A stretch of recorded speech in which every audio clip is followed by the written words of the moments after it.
Miss Rose, being an expert on general automotive knowledge, can you tell me what would the correct ignition timing be on a 1965 Plymouth Barracuda with a 446 barrel engine and a 4-speed manual transmission?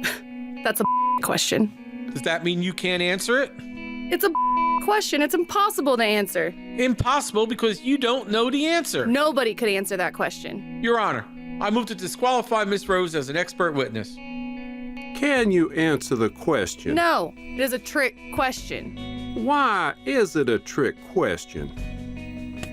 Watch this. Because Plymouth didn't make a 446 barrel engine in 1965.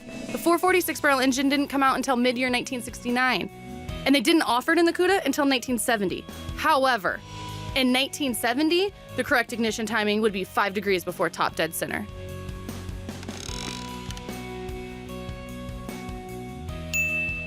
Well, she's acceptable, Your Honor.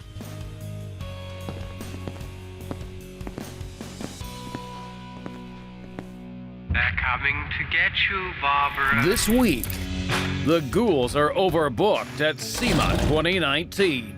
And with the Christine Horror Show complete, the overnight nightmare has just begun. It's got blood. I mean, it's a murder house. Back on the air.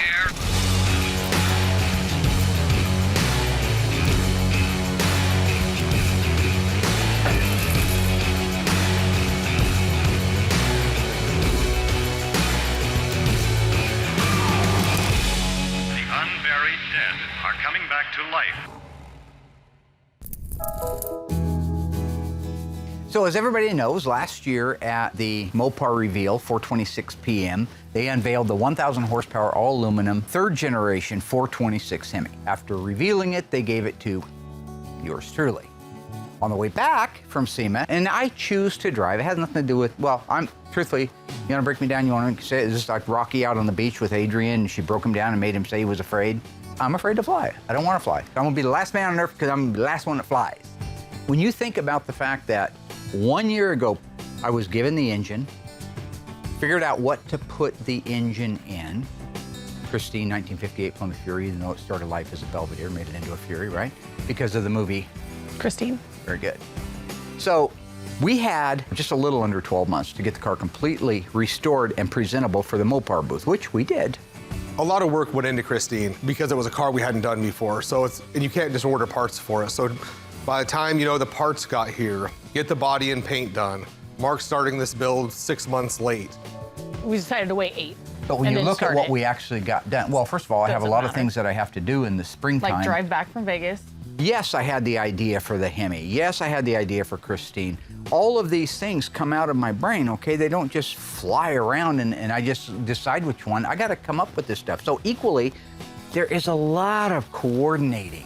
This wasn't a project where the whole shop could jump in on. Only 3 guys tore it apart, so I can't go over there and say, how does this go together? Because it would actually slow them down, and it just doesn't work. Get the engine, decide on the car, then you have to find the car. Find a 58 Plymouth Fury Belvedere or Savoy. Buy it for any kind of a reasonable number. Get it back here, dip it, which is what we had to do, disassemble it, dip it. Find out that all the bottoms of the floors, the bottom of the rockers, the bottom of the trunk floor extensions, the bottoms of the quarters, the rear body panel down low, everything was rotted out. Then go out and had to find 2 used units, a used floor and a used trunk floor, to be able to graft into the car. Now, after all that, you've got a shell sitting there.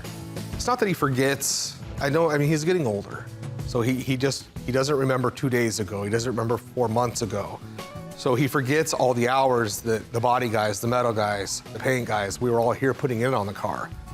We had to get the correct transmission that would hold the 1,000 horsepower. Thank you, Silver Sport Transmissions. We had to modify the frame to be able to accept the Elephant engine. We did it using all Mopar DNA, so I think people should be happy about that, which I didn't see you around. Wait, what? We're able to officially put the, well, where were you when we were mocking everything up? I was here. The engines, well, you weren't out there helping. You remember the disassembly? Yeah, you did help with the disassembly, and that's a good thing. Well, I don't know about a ton. You broke a fingernail, and that was the end of your game. Oh my God, that is not what happened. Wow. Ultimately, it comes down to him building the car. So Justin can sit here and work for 7, 8, 10 hours get his part done and go home. Then it can be the weekend, nobody's down here. Mark's in there on eBay bidding on stupid that we don't need. Mini bikes, scooters, stupid helmets. If he would just come out here on a Saturday and Sunday and just put a little, minimal effort in, then we'd be great. But as far as, pushing me, my department delivered. It was his that fell short. I was able to get the frame put together with the engine, with the transmission, with the Mosier rear end. Another gratuitous plug. Holly provided us with the fuel tank, the Sniper fuel pump system, and we were able to have a rolling chassis that was ready to accept a body that was just in bare metal but did have the floors replaced. Got it on the rotisserie, did all the body work on it, put it together completely so all the moldings, ornamentation would line up, then took it all back apart again, did the mud work on it, sent it over to Will, put all the body panels back on it, jammed it, took it back apart again, did a final block on it, sent it back over to Will. He had to do the paint on the body, the paint on the doors, paint on the fenders, the hood, and deck lid. Once all that stuff was done, it came back over and it was ready to put down on the car. Once it got down on the car, we began to put the hood and the fenders and deck lid back on it, only to find out it changed. She knows, she was there, she was involved in it. Do you remember any of this? Yeah. Does any of it ring a bell? Yep. I mean, it's okay at my age to start losing your memory, but at your age, You can't start a project this late when it's something that's out of your wheelhouse. That's all it comes down to, especially on a car that you're not familiar with. So hopefully moving forward, we'll see what this year brings, and maybe we can start the build sooner. Like right now, it's February. So this would be a great time to have a car dipped or whatever, but there's no talk of it. So we're kind of on the same path this year already as we have in the past 3 years. once we had resolved the galactic problem of the doors fitting the body, we were in a position to do the final assembly. So then it was literally a matter of wet sand and buff, reassemble all the body panels on it, then start building out the interior, exterior ornamentation, plumbing out underneath the hood. Putting the pieces together on a 58 Plymouth is a very intricate job. There's a lot of parts that make up that car.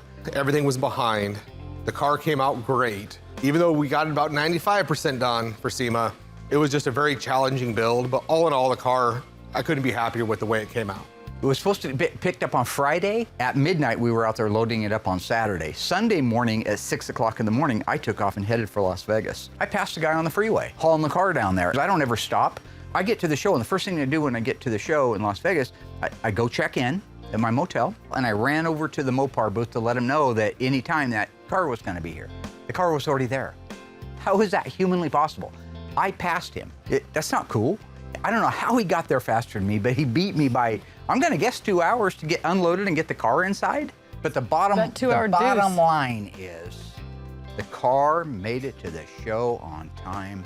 Shalom Aleichem, pass me a loaf of bread. So another car that came in recently, and you've seen it, but I didn't tell you who it was because I know you're young and you'll appreciate it. I don't never know tell who me these anything. people are. You ever heard of a little band called Slipknot? Well, I mean, I've heard of them, yeah. I've never heard of them. Okay. Jim Root, I guess he's a guitarist there. He's got a 1970 Cuda 446 barrel 4-speed Dana Super Track Pack, red on red with red shaker car. How did he get a hold of you? We're going to restore. How else? I don't know, does he have your Yahoo Well, I'm email? written about in 25 wondering, different so- magazines on an annual basis. Okay, so did you just go to your Yahoo and it's Number one rated basically car like show. Jim Root? 3.2 million fans on Facebook. So he emailed you? Yeah, he emailed me. Oh my God. It's a nice car. It's a numbers car, which is, again, kind of unheard of. And yeah, we put a deal together, so it's out there Nice. now. So between him and Goldberg's, that's 270 Cuda 446 barrel 4-speed Super Track Pack shaker cars. That's pretty cool. Did you know he was a member of Slipknot before you quoted him or after? Goldberg? No. Oh, Jim Jimmy? Root. I call him Jimmy. Okay. What's the question? Did you quote him before or after you knew he was the member of Slipknot? It doesn't make any difference to me. You call me up and you say, my name is Lee Iacocca, although he's dead. And Okay. you say, I don't care. It's So the we same price underquoted for him. you Good. as it is for Billy Great. Hoyle. White Man Can't Jump, Billy Hoyle, remember? No. Billy Hoyle! So I show up on Monday afternoon. That gives me an opportunity to get checked in, as I say, go over to the Mopar booth and meet and greet everybody, because I love seeing, they're my adopted family. That way, Tuesday I can start bright and early, refreshed and ready to go. At 9 a.m. when that door opens, it's insanity. It's wall-to-wall human beings and elbows. And you just duck your head down and get to where you want. I wanted to get to the Mopar booth to see everybody and see what the reaction was to Christine. So I elbow my way through there and get over to Christine, and there's just dozens of people flocked to her. I couldn't even get into the area, I'm telling you. They had it cordoned off with those stanchions, the car, but they also had the booth cordoned off with them. And it was an effort to get in there. I was excited, but I was apprehensive too, because there's a lot of haters in the world. And I just figured somebody was gonna say something about the vent glass not being into the door panels, because you could see it if you looked in there. Nobody said anything about that. All they said was, this is the ultimate Christine. This is the best, this is great. And it was just absolutely overwhelming to be there. The folks at Mopar always open up the doors for us. They treat us like royalty, which is nice. They're awesome. Probably snapped off a couple 100,000 pictures before noon that day. It was supposed to be a pretty easy day. It wasn't an easy day. Our marketing man, Thomas Beelzebub Lesh, he had us booked solid, unbeknownst to me. I had no idea. I had 5 minutes to get to a 20-minute away booth. All right, so we're on our first stop of the day. It's almost 10 a.m. here on Tuesday morning at SEMA 2019. How you doing, guy? Love the show. Hey, come on in. Got a reputation. How you doing? I'm good. How are you? Unfortunately, I'm a Ford man, but Well, I love watching your show. That's all I care about. You guys do a good job. Well, thank you very much. Yeah. One of the most common things we hear is that I love your show. You guys are the best. You're funny. You look a lot younger in person, you know, that kind of stuff. And then they'll follow it up with, I'm not a Mopar guy. I'm a Ford guy, I'm a Chevy guy, but I love your show. I learn something every week. That was always my idea behind the show, is it doesn't have to be a Mopar that you're working on. What I will teach you in the show is what you should be looking for. The mentality that goes behind OEM restoration. We use it at Graveyard Cars, but you guys can use it on any car you're working on. So it's kind of funny because while my dad and Will was being approached and being asked for pictures and stuff, people kept approaching me and asking me about the outdoor paint booth like I worked here. Like, how much is it? What are the different sizes? What are the filters? So, I don't know, maybe they should hire me to promote this. This is our first signing. It started off kind of slow, but once somebody comes in, breaks the ice, gets a few pictures, it kind of snowballs from that. So we had a good turnout, better than what we thought it was looking in the beginning. But at this point, going to break away, wrap this interview up. I have to go to the bathroom. I've had 3 coffees, no potty break, so it's time. And yeah, get ready for our next one. We were busy the whole time we were here. There weren't lines like we've had at other ones, like at the PPG or the Mopar booth. But for the North Hall, because most people are waiting to get into the Central and the South Hall, we were non-stop taking pictures. So it was good. It was a lot of fun. So we're getting ready to head over to another signing here in about 10 minutes. So I know that we have another signing next. I'm not exactly sure where it's at. I'm kind of just along for the ride. So hopefully my dad knows, because it's the blind leading the blind.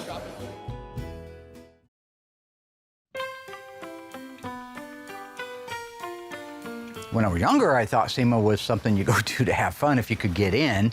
And I thought, oh, I get invited to SEMA, it's gonna be the best. I can check out all the cars. I never check out any cars. It's about the vendors.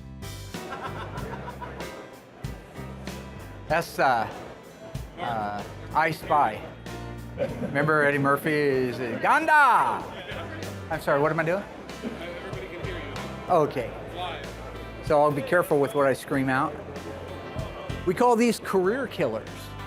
My job is to pay it forward. That's the point. I pay it forward, right? So we go and visit with all of our vendors. I mean, I'm not going to rattle off the list. You can look it up. Mark, thank you for finding time to stop by. I know you're very welcome. Happy to be here. Car to the show. You're going to unveil it today. What time? Yep. Yeah, so our 1958 Plymouth Fury, featuring the only 426 Hemi, third generation all aluminum 1,000 horsepower engine, is in Christine. Will be unveiled at 4:26 this afternoon, ironically. PM, she gets it. 4:26, yeah. Yeah, so that's in the Mopar booth down in the South Hall. So if anybody's here and they want to go check that car, yep. So, I know that you plan to... I just think it'd be so funny. Like they see Would it him be coming, funny they're to like, interrupt me when I'm God, doing an interview? here he comes. Here comes Mark Warman. Yeah, that's not what I see when I walk in there. I know, they're probably the same thing you do. You know, where you like diss on somebody right before they come, like, oh, look at this piece of and then turn around and you're like, hey, what's going on? Look at the feet. Big old feet, bigger than mine, and you're only, what, 12? Yeah, you got it going on. Chicks just love him, don't they? Yeah, I know. That's what I do, but that ain't what they do. That's probably what they do to you, too. They don't do that at all. They go, God, there comes Warman, he's the He best. thinks he's so funny. All right. So you see, this is what, he's here for pictures. I'm here to actually give you content to actually make a TV show. So one of the first places that we got a hit there that we work with is Bailey, metal forming equipment. And I'm not great at that, but I had that equipment here that allowed me to be able to build about 24 different intricate pieces. We talked about when we put the floor in it and the trunk floor and the bottoms of the rockers. Well, we had to also make some pieces that would be transition pieces in there, and they need 45-degree brakes, 30-degree brakes. Had to put it on the English wheel and get the right arc to it. Well, I had that equipment. I got by. I'm gonna tell you, I'm not a metalsmith guy. They had their metalsmith teacher there, and I got to spend some time with him, and like in 5 minutes he showed me something that I scratched my head on for weeks trying to figure out how to do, which is to put that round shape in the metal like that. So it was nice, it was fun. Did you go there? Yeah. To the Bailey booth? Okay. Yeah. Just like I was there for the whole build. That's my laugh. So every year Mopar has a big press release right at 426. It's 426, so we have to be there for that. It's usually a huge announcement about some new product. So like this year it was the drag pack. After all the years of the drag pack Challenger being gone, they brought it back, which is so cool. I love that kind of stuff. Got to start it up. Yep, yeah, Leah Pritchett came out and she started it up, revved it up, the thing was loud. Chris Jacobs was there and Christy, Lee was there for it. And they do a lot of social media stuff too, so it went out all over the globe. That's Mopar, that's what they do. It's what they've always done. And so really at the end of that day, what's nice for me is I stay at the Westgate. Yeah, real nice. I stay at the Westgate and way up on the Where do you put the rest of the crew? Wherever they can get in their budget. Yeah. That's not the point. We're going on about 2 hours of sleep. We flew in, our producer picked us up, got us back to the house at 1. And it is, I mean, it's a murder house. It's got blood, it's got stains. I don't even know why we're put there. If Texas Chainsaw Massacre shot porno, that's what it looks like. That is horrible. So I slept fully clothed on top of the bed with a sheet over it, and that's why I'm exhausted. So a little tired, but we'll push through it. No, and the thing was we had to come 2 hours late because she was cleaning it up. Yeah. What did she clean up? And then the other thing that was really creepy as I was like walking around the house, everything hanging on the wall was like slightly askew. Just like, that was probably the most unsettling part for me. And then all the doors and windows leading to the exterior was nailed shut from the inside, so you couldn't get out. You could only get out through the 2 main entrances. Affordable. Which had 16 deadbolts. So when the killer came in to murder all of us and we trying to leave, we couldn't get out because there's like... And the fact that you're stressing about something that may or may not actually happen. I've got real stress going back. Okay, yeah. Okay. I've got the Phoenix Cuda, the 1971 Cuda, 426 cubic inches, fire-breathing nightmare that was burned up. That was real. That car blew up. That's real. It's not your chances of somebody breaking in and murdering everybody. How about the real blood on the comforter, the real on the wall? Could have had something to do with the fact that maybe somebody wasn't feeling good. Where's your empathy? Is that why he dropped his underwear behind the door before he ran over and on the wall in the bathroom? I wasn't there. Oh, I wasn't there. Some sense. The problems I'm talking about are real problems, not fantasy problems like yours, okay? I mean, you sell yours to Fantasy Island, maybe they'd like to buy it. It felt very Over real. here, this is the real world. And in the real world, I got a 71 Cuda that burned to the ground, damn near killed the owner, and he'd like to have that car back. So I've got to do that when I get back. I got to wrap that car up. I was happy to see the condition of the floors and the metal in the car when it came back from the dipper because they were solid and they hadn't got affected by the heat, which is important because if they warp or distort, then we're kind of back to ground zero. Well, the thing about the stress level for me is, yeah, I've got the fact that my personal conviction is to get the car done and do what my lips said I'm gonna do is always eating away at me. So yeah, when we are at things where we're relaxed and everybody's having fun, your guys drift to what party you're gonna go to or what building you're gonna jump off of. What's that big needle thing you guys jump off of? I didn't do that. That's not my idea of fun. I'm thinking about getting back to work and fulfilling the promises that I've made. Obligations, responsibility. So every year now that we've been going to SEMA, Mopar schedules a time for us to go up on stage and do Q&As with the audience, which is a lot of fun. I ain't never gonna die. What do you think of the drag pack? That's wicked. Mopar fans are die-hard Mopar people, and there's not a thing in the world wrong with that. But when you get up on stage, it's me, Mark, and Alyssa. We're nowhere near to Mark's level of these cars like he is. So you get up there and you're basically, Alyssa and I just sitting here visiting, having a conversation, and Mark's talking about every Mopar, every nut and bolt. That car changes. I'm not making that up. We fit the doors, the quarters, the hood, the deck lid, sent it over to Will for pre-paint, came back over, bolted it onto the chassis, nothing lined up. Mark would love nothing more than me to get up there and start stumbling on stuff. So if you just acknowledge you don't know then he doesn't ask. At midnight, the truck driver that was supposed to have it here the day before had been camped out in our parking lot. I'm definitely not in my element. I know my dad says that I love being on stage, but I pretty much black out every single time. I went to start the car up to take it outside. They were in bed, home. What are they gonna ask you? They're gonna ask me about my ex-husband, Will, I mean. No, we had the fights that night. You what?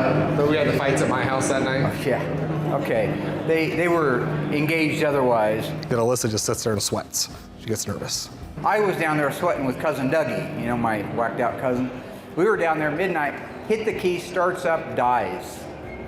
Game over, would not start. Blew a fuse somewhere in there and I was too tired to figure it out, so we pushed it on the truck at midnight, got it down here in time, and then yesterday I figured out what fuse it was. I know that he's just as nervous as I am. He just has a way of kind of like putting on and goes insane. Not nervous. So it distracts from the fact. Pretty natural, actually. Yes, yeah. We made it look like the Christine movie car, obviously. We even got the original material that was used, what was left of the original material that was used on the seats in John Carpenter's screen version of it. So anatomically, other than having a 1,000 horsepower 426 Hemi in it, it's exactly the car Arnie Cunningham drove in Christine. So yeah, it's a lot of fun. And sometimes we get hit with technical questions, which is good. Keeps me on my toes. And I haven't had one yet that I couldn't answer. So. How many 1968 rotors were made in QQ1 electric blue? Quiz time. Yeah, I don't know. Because when my dad, when he gets nervous, he just gets crazy, I can tell. So I'm Rain Man when I get nervous. Yes. And I don't know that anybody knows. A lot of those records were burned up, so I think they do a lot of percentages. You can go to mymopar.com. Richard Kraft's over there. He crunches all those numbers, and all you could really do today is known to exist. I ordered a 1973 Duster, new, with a 340 4-speed. Just how many 4-speeds were built in 73? I was always told how many, but no one has any idea and can tell them. Well, they do. They do. I just don't know what it is. Yeah, Judge Wapner. Yeah, actually, definitely. the more nervous he is, the yeah. more like Yeah. obscene or crazy he'll be. So my cutoff date. Well, stop it now. Would you just pick questions I wouldn't know? My cutoff date is 71. 73. What's his name? Les Carter. He's got Carter in his last name. Tell Les Carr or whatever his name is. I'll get back to him on that. I don't know, but there is a book out that will show you how many are known to exist. Yeah. Right. Probably not very many. The 340, that was the last year for the 340. Yeah. It became the 360 after that. Yeah. Will we be seeing another season of Graveyard Carz here soon? Absolutely. Have a good day and keep watching the new season coming up. Now that waste of time is done. Mark, Graveyard Carz here. Just want to say, hey, thanks for watching our show. If you're ever up in Oregon, stop by and say hi. And keep your hand where it belongs, would you? Yeah. Well, I did teach him everything he knows, and now all of a sudden he gets all the accolades for it. It's just not. Accolades means that you're getting the credit for it. You know, not all the partners that we work with are Fortune 500 companies, but they're great companies that make great products. And here you are at a modest booth in the middle of other hundreds of modest booths, and you see these lines start forming. And what are they? And you realize that they're all lining up there because they either heard that you were going to be there or just saw you over there. And that's when it starts. The signing there was great. We had a bunch of people that had a bunch of pictures blowing up with us in it. If you're over there and you do that first signature and somebody sees somebody getting a signature, they think, well, there's a reason. Who is it? And then they think about it, and then the next group and the next group. So that's why it's hard when we stop and sign when we're not at a place that we can actually facilitate that. You can't just do one autograph and run. Then it's like, well, wait. And they do not care. They need that autograph. They need that picture with you. They need that selfie with you. And we want to give it to them too, because I mean, it's not every day people ask me for my picture. I think that's pretty cool. Your knowledge on Mopars is what just floors me and heart. Absolutely. You're the Rain Man in Mopar, right? Yeah. So a WL23 G1A. You know, she feels forced to have to watch all these car shows with me, but then she's like, that man is so smart. Aw, thank you. No, it was a great signing. Great song. End of the day, we were tired and ready to go home or back to the house. Rob Zombie probably used that house for a movie.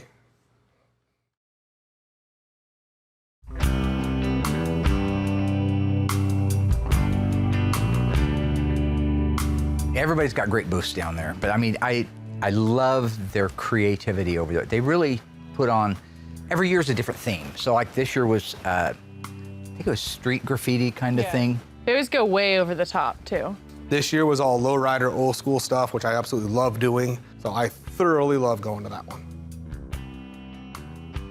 They do an So excellent neat. job. It was so cool. It was my favorite place. I got pictures of that. And every year they do a different theme. I don't know what they're going to do this next year, but I'm always excited to see it. And nobody gets to know until we're at the show.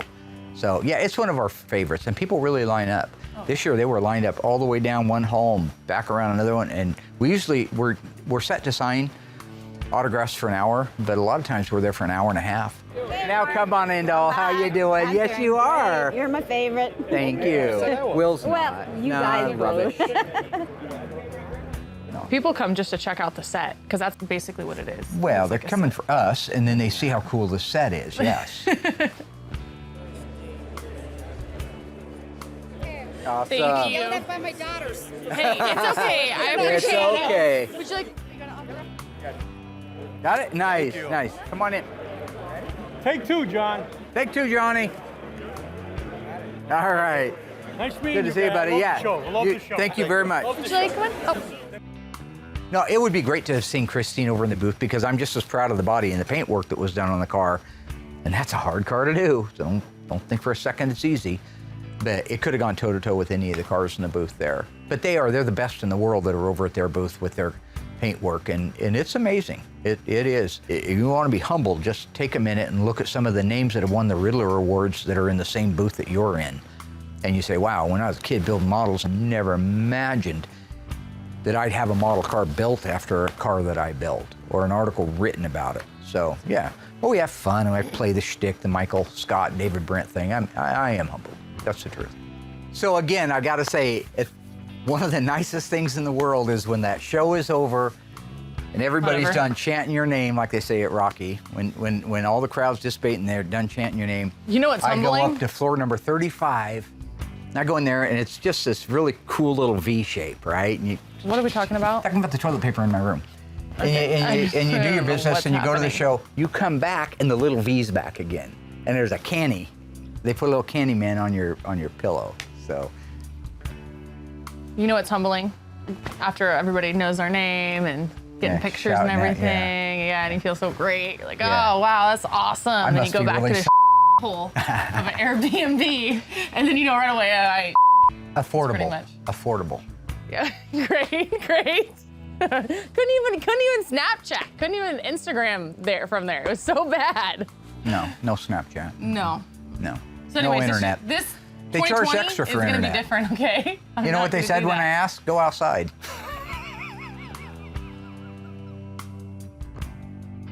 So it's very nice to be able to get away from everybody, clear your mind, think about some other things, change from the thought of SEMA. Well, I'm sure that what she's thinking about is getting out and heading to the strip and drinking, partying with all the idiots. I'm thinking about the tension and the stress that I have when I get back. So you don't know. You will. Client, gentleman's name is Mark, good name. Commissioned me a year ago to have a car ready for him by January 15th. We have a real problem here because we have a 1970 Roadrunner that has to be done in 45 days. Good thing it's a solid car, but that's a real problem. So you got Christine done, all your other personal stuff, all the other customer cars, and then now you got to build a car in no time. So entertaining. How many days is that? It's like 45 days. So we had to build 70 Roadrunner. Originally his was a 383 4-speed Alpine white black vinyl top V21 hood stripe, okay? Striped elite down the side, just the running bird. We're putting a 392 crate Mopar engine in it. We got to build the entire car, which I just bought before we left here and hasn't even been dipped yet, for the Builders Show in Las Vegas, January 14th or 15th. 45 days is a long time. No, it's Well, not. we just built Christine in less than that, so. Kind of. You need to stop panicking about stuff like this and realize if we're going to turn out 12 cars a year, that's our goal, right? Right. How many cars a month would that be? 1 a month. That's right. And how many days are there in a month? 30. Average. All right. So 45 days, we've even got to trim it down from there. Oh. 45 is a miracle, it's a gift, because at the end of the day, we're gonna knock the car out just like we do. We're gonna increase our volume. We've got people, loyal people who have been with us for years that have been waiting for their cars, and that game is over starting now. We're gonna bang a gong. You remember that song? No. You don't remember Bang a Gong? No.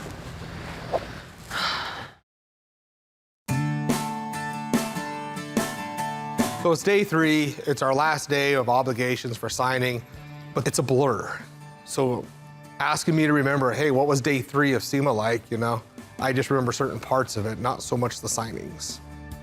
One of the other advantages, and it's more so now than it was the first year we went, is we're really recognizable. You decided to start doing Michael Jackson? Well, I didn't decide. Why? That was pretty good, though, actually. She Well, what did you blacked do? out again, whatever that is, because as soon as somebody comes by and says hi, she just locks up. Something happens to her, it's ridiculous. I either black out or I vomit. Meanwhile, I got to carry it, right?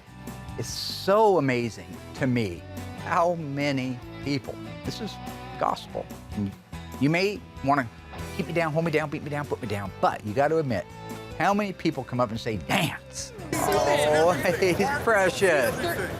I bust a couple of groovy moves, you know, when I'm feeling good, I'm feeling it, right? But they love What are you it. feeling? They There's no love music. it. So come up, dance, You man, should dance. just say no. That's what I'm saying. There you go.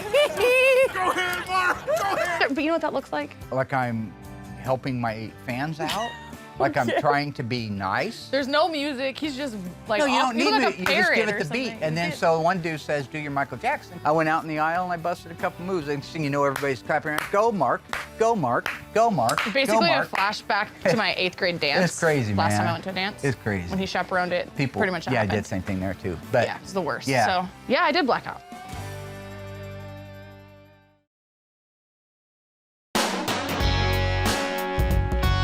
one of the other things that we get a lot of when we go to the show are these little gifts, just because they like us or whatever. It was cool because we got stopped earlier in the week, and this one company says, hey, come by, check out, we got something for you. All right, show me. Oh my gosh, look at that. That is awesome. That is beautiful. You did that yourself? Yes. Oh my gosh. You did this really neat airbrush mural of Christine. And it's all on canvas. I mean, just really cool things. You don't realize how many people truly love the show till you see the projects that somebody did just to give you. And I just thought it was so neat. Yeah, to be presented with something like that, somebody who's a really talented guy, super talented guy. I saw some of his other work when we were there. It's amazing. And that's really what makes going to the show and meeting all the people so worth it.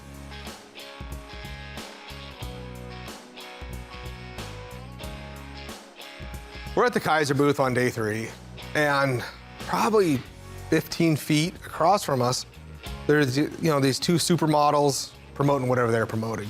One of our camera guys, Pete, is single now, so my dad's just taken full advantage of that. So now when he goes up and like talks to a girl or hits on a girl, whatever, he'll act like he's doing it for Pete, but he's not. Mark's going over there every probably 5-10 minutes trying to do his routine, be witty and charming, all that good stuff. So he's over there doing that. I hope you guys got all that documented, because their smiles weren't even real. And the second he'd leave, they kind of rolled their eyes and just go back to what they're doing. We have a show that airs in 40 countries around the globe, and people us. I can't. But yeah, watching Mark trying to do his little flirting thing, that was great. Like I said, if it's on camera, you guys will enjoy that at home. And I'm sorry if I'm popular. I'm minding my own business. I see these two little cuties over here, and they're eyeballing the ice tray, right? And I say, my Keep in mind, daughter's there's age. My daughter's thousands of age. guys there Well, it that has to be a are daughter cute. age. So why would I'm not interested in men. I know not you, but they are. So what I'm saying is this whole story doesn't make sense. Yeah, but none of them have a television show, and none of them are known as the Mopar guru, okay? I could see they wanted me to come over and say hi. That's all I did. I went over to say hi, but then they wanted a picture together and an autograph. Oh, God, you're the best. You know, you make us want to be better people and all this stuff. And it's like, okay, good, you know? Doesn't change me putting my pants on one leg at a time. If she gets crazy, she takes it as a personal threat, like some kind of loony thing. It's like, oh, you're not going to do that. I'm telling Mom. I'm telling Mom. Well, tell her. It's on TV. You don't have much to tell. It's all on TV. You know, they're human, for God's sake.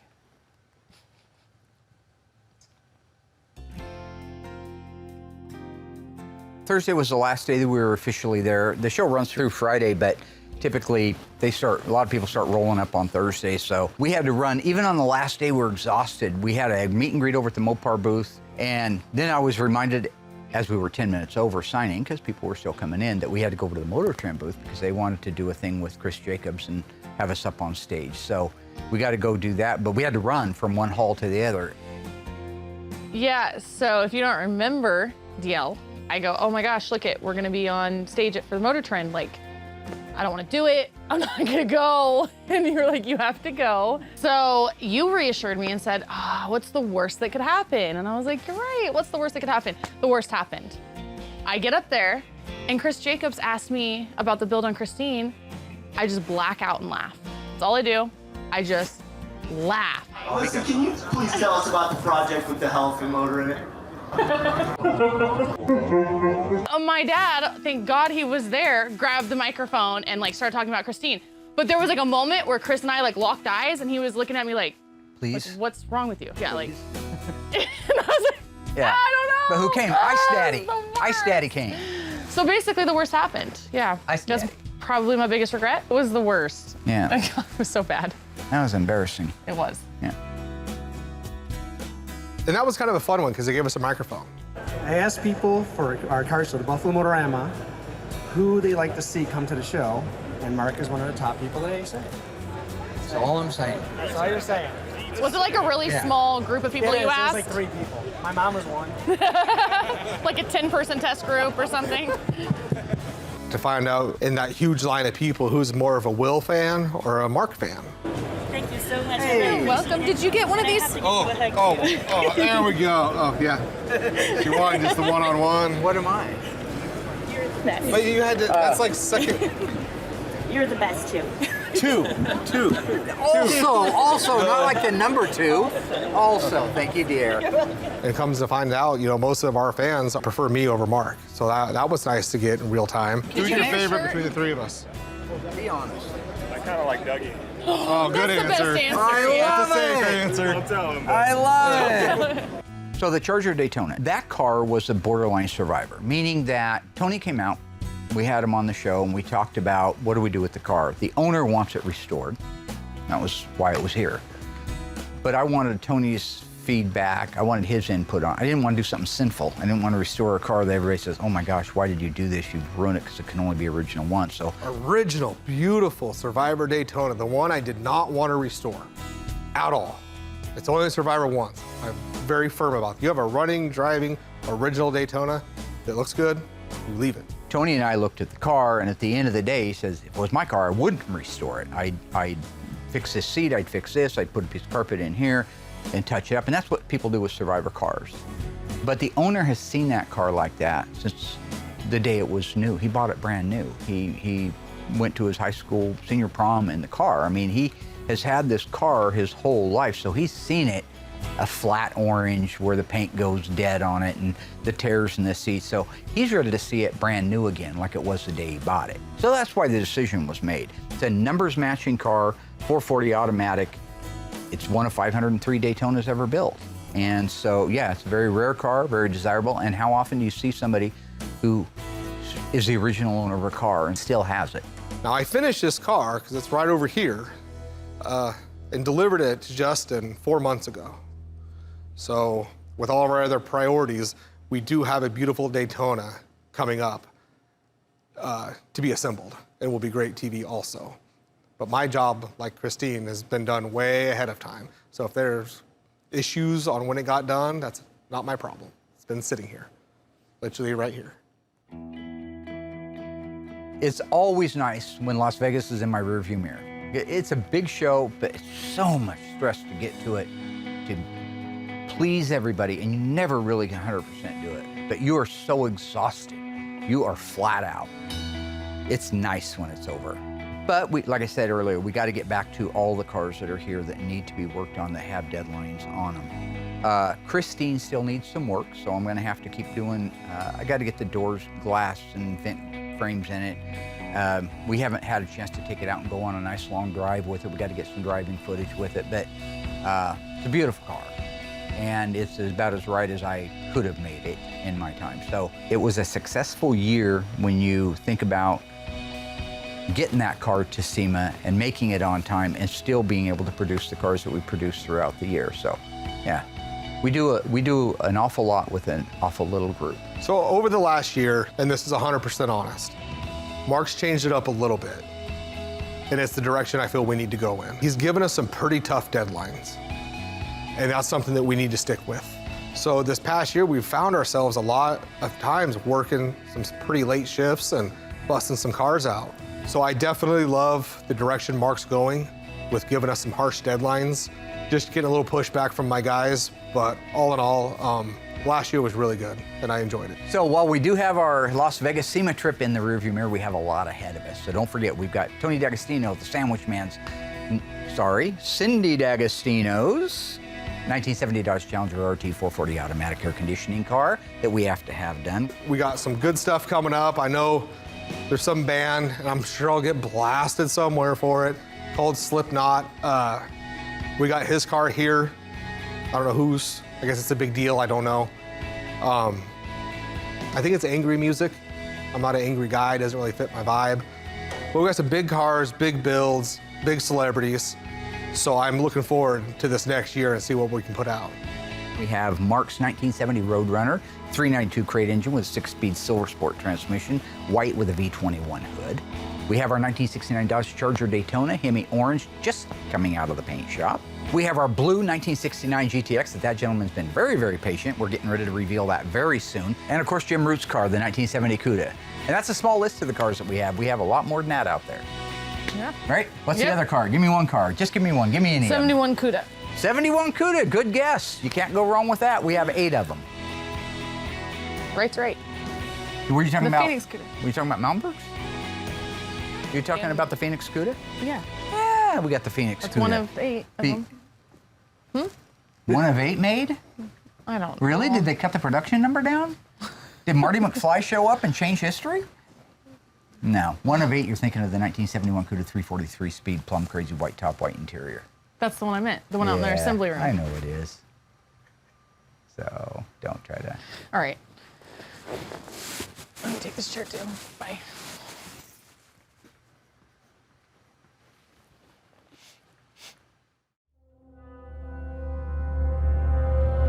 Hey, man, what do I look like? UNICEF? Maybe one day UNICEF will get in the Mopar restoration business and they'd be the folks to see. But in the meantime, y'all gotta work with me.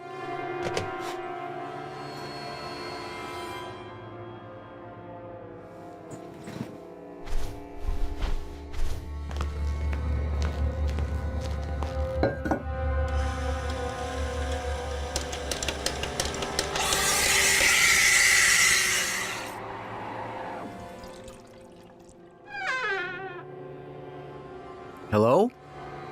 Who's there? What the hell do you want? No, hey!